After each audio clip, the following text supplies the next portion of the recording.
Welcome to the deep dive where we crack open the research so you don't have to. Today, we are tackling a big one, maybe even settling a generational debate. Is the whole idea of the millionaire next door, Yeah. the quiet, disciplined wealth builder, is that still, well, viable? It really is the question, isn't it? Especially now. You hear it all the time. Inflation's high, social media seems to dictate everything we buy, and the path to getting ahead financially feels, I don't know, maybe rigged. Exactly. So do those slow, steady principles of saving and investing, do they actually still work? Or have things just changed too much? Well, that's what we're digging into. Critics will definitely argue that rising costs, especially for things like houses and college, have kind of killed off that traditional path.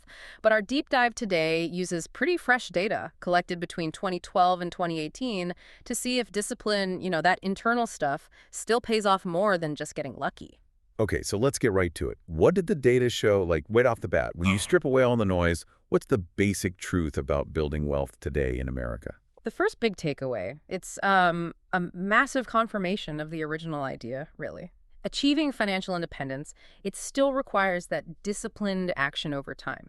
It means knowing what you're good at and being, well, pretty ruthless about how you allocate your resources, your time, your money. It is absolutely not about, say, hitting it big on crypto or landing some massive corporate contract overnight. Right. The sort of boring, steady approach that was documented decades ago, that still seems to define who gets ahead financially. Okay, that's actually kind of reassuring. But, for someone just starting out, that whole slow accumulation path, it sounds, frankly, exhausting. What evidence do we have that this method can actually keep up with today's costs? Inflation, housing, all of it. Yeah, good question. And I think we have to start by just reframing what wealth is. Because the first major myth we absolutely have to bust is that income equals wealth. They're just not the same thing. Okay. So for the millionaires in this latest study, yeah, their median net worth is $3.5 million. Pretty substantial. But their median income, $250,000. Huh. So not necessarily astronomical income. Exactly. They weren't necessarily getting richer faster just because of huge paychecks. They were incredibly good at turning that high income into actual assets, through prudence over time. They just maximized that gap between what they earned and what they spent. That distinction is so important, right? Yeah. Because we always hear these headline numbers that just confuse everyone, like the average net worth in America. Oh, yeah. Don't get fooled by the mean net worth. For an American household, it's around, $692,000? Sounds pretty good. It does, but that number is massively skewed by the super rich, the billionaires, the people with tens of millions. For most people listening, that average figure, it's basically irrelevant. Net worth, your assets minus your liabilities, that's the real score, not just the size of your last paycheck. Okay, got it. So let's tackle maybe the biggest myth, the one our culture seems obsessed with. That you can tell how wealthy someone is by what they buy. The fancy cars, the designer labels. And that's the idea, isn't it, that keeps luxury brands in business. But it's often powered by what the study calls the pseudo-affluent or, aspirational consumers. People trying to look the part. Precisely. And get this statistic is pretty shocking. Around 2.4 million households earning under $100,000 a year are buying luxury cars. Wait. Under 100 grand income, buying luxury cars. Yeah. 2.4 million households. Yep. And that group is actually 2.5 times larger than the group of high-income buyers, the ones earning $250,000 or more who buy luxury vehicles. Wow. So the person you see driving that brand new status car is, statistically speaking, more likely to be trying to look rich than to actually be rich. That's what the data suggests, yeah. It really flips the whole conspicuous consumption idea on its head. Okay, so if they're not buying the flashy stuff, what are the actual millionaires driving and wearing? Well, the self-made wealthy are consistently frugal. 70% said they've always been frugal. And their spending limits on just regular consumer goods, they're surprisingly low. That's where the discipline really, really kicks in. Okay, give us some hard numbers on that. Because, frugality sounds easy until you're actually standing in a store. What's the median most they ever paid for a pair of jeans? $50. $50. Seriously. In today's world, with designer, everything, that takes, abnormal discipline. It really does. And it Nice. keeps going. Sunglasses, most they ever paid was $150. A watch. The median top price was $300. $300 for a watch, median max. Yep. And their cars, just as practical. They tend to drive non-luxury brands, Toyota, Honda, Ford, usually at least 3 years old. The average price they paid for their most recent car purchase was around $35,000. Okay, I think a lot of us probably have a $300 watch or maybe more expensive sitting in a drawer somewhere. Yeah. Thought it made us look sophisticated, right? Right. But it sounds like the real sophistication is just not buying it or buying a much cheaper one. Okay, that sets up the next point perfectly. If consumption is the enemy, then maybe the biggest battle isn't just what you buy, but where you choose to live? Exactly. Trying to maintain a lifestyle dictated by, keeping up with the Joneses, it's incredibly hard unless you have massive, massive cash flow. And the data is pretty clear. The neighborhood environment you pick is often the greatest detriment to building wealth. Because your neighborhood sets the tone. Right. It dictates spending cues, lifestyle expectations, who you compare yourself to socially. Your neighbor gets a new boat. Suddenly you feel pressure to upgrade something, whether you can afford it or not. That pressure is absolutely real.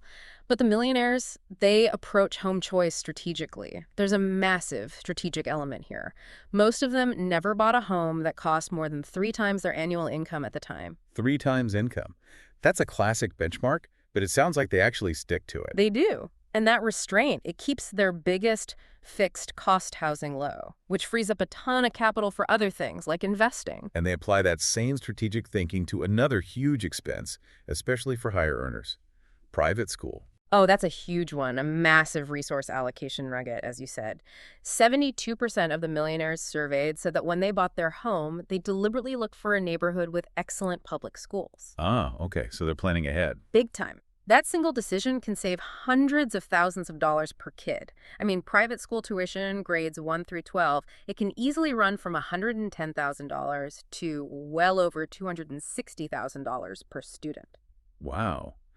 So choosing the right neighborhood is basically funding decades of investment growth instead of paying tuition bills.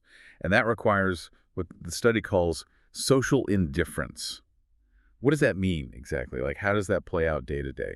Social indifference basically means ignoring that external pressure to spend on status symbols. It means not really caring what car your neighbor drives or what brands your colleagues wear or what vacations people post online.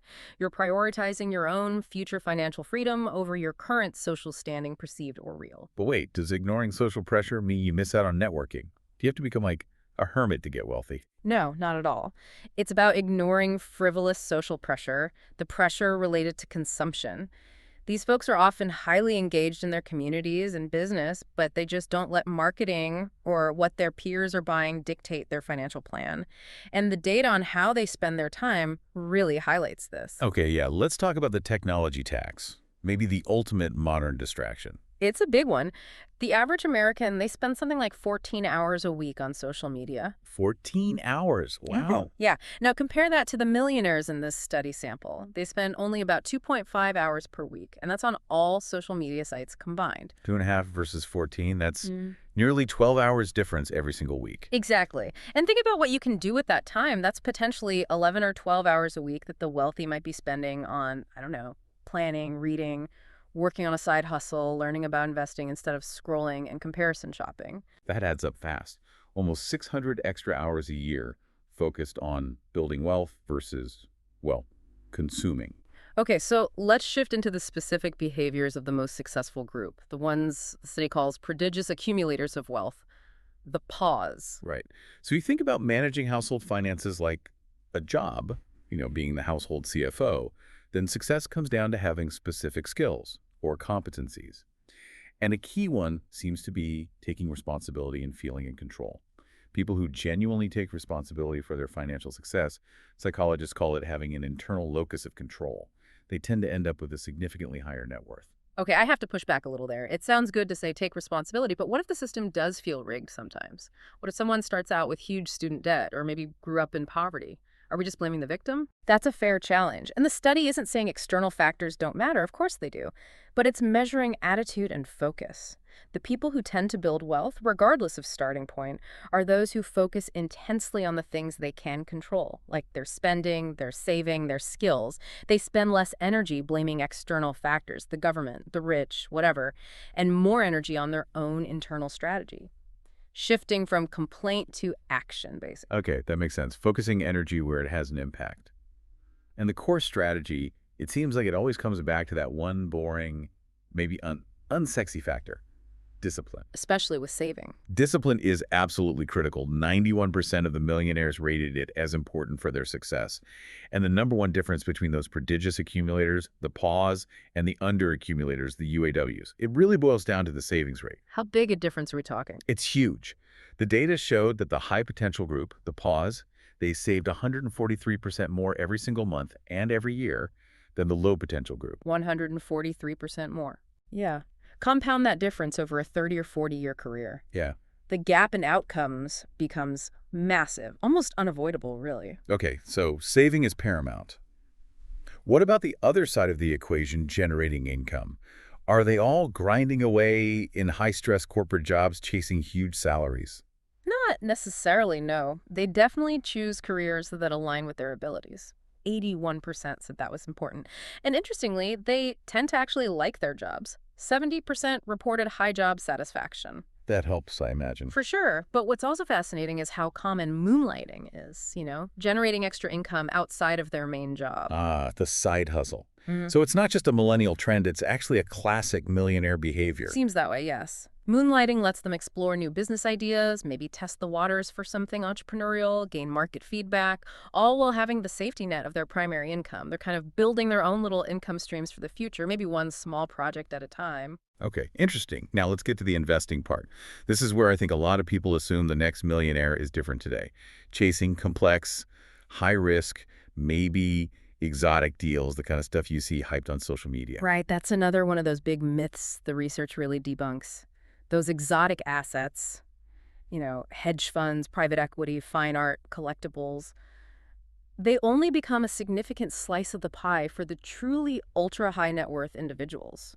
We're talking estates of $20 million or more, typically. Yeah. So not for the everyday millionaire next door. Not usually, no. For them, investing tends to be pretty boring. Long-term, conservative, diversified. And we have a fantastic little nugget that proves simple can often beat complex, right? Even at the highest levels of finance. We absolutely do. It turns out that a simple, low-cost portfolio of Vanguard index funds, sometimes called the Bogle model, after Jack Bogle actually beat the 10-year annualized returns of over 90% of complex, high-fee U.S. college endowment funds. Wait, hold on. So these huge, sophisticated university endowments with access to the best managers, private equity, complex derivatives, huge research teams, they couldn't beat a simple, cheap basket of index funds over a decade. Over 90% of them couldn't, according to that analysis. It's pretty stunning, isn't it? Yeah. It really makes you think. If those high-powered teams can't reliably beat simple, low-cost indexing, why should the average person listening think they can successfully time the market or pick complex, expensive strategies? The simple path works remarkably well. Okay, so if the investment strategy itself is relatively simple, buy and hold low-cost index funds, basically what separates the successful investors from the ones who, say, panic during market crashes or make emotional mistakes. Two things mainly: time and temperament. First, time. Paul Babayu's, the prodigious accumulators, they spent about 100 hours a year planning and researching their investments. That's roughly double what the under-accumulators spent. So they put in the work. They put in the work. And second, temperament. They show composure, confidence, and actually a comfort with market risk. They understand volatility isn't the same as permanent loss if your time horizon is long enough. This allows them to do things like buy more during market downturns, rather than panic selling like so many others do. They avoid those big, emotional, short-term blunders. Okay, so let's try and wrap this up. The whole millionaire next door idea, it was supposedly killed off by the modern economy, by social media, by rising costs. But this data seems to say, nope, the fundamental behaviors still work. The concept is absolutely, positively alive and well. The research confirms that at least 80% of America's millionaires are self-made, first-generation rich.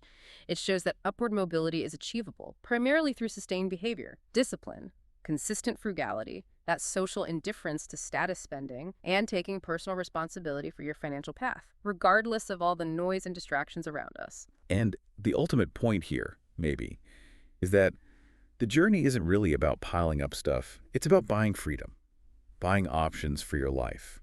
And if you spend all your energy hating on the rich or constantly comparing yourself on social media, you're basically burning up your most valuable non-renewable resources, your time and your mental energy. resources that could be building your own independence. That's the absolute core message, I think. It honestly takes about the same amount of effort to complain about the system as it does to sit down and strategically plan your way out of financial dependence. So we'll leave you with this final thought to chew on. Look, financial success isn't mandatory, it's a choice. But if it is your goal, are you willing to pay the price of discipline today to gain freedom tomorrow? Or are you, perhaps unconsciously, paying the much higher price of long-term dependence just for some temporary status right now? The choice, and ultimately the outcome, is always yours.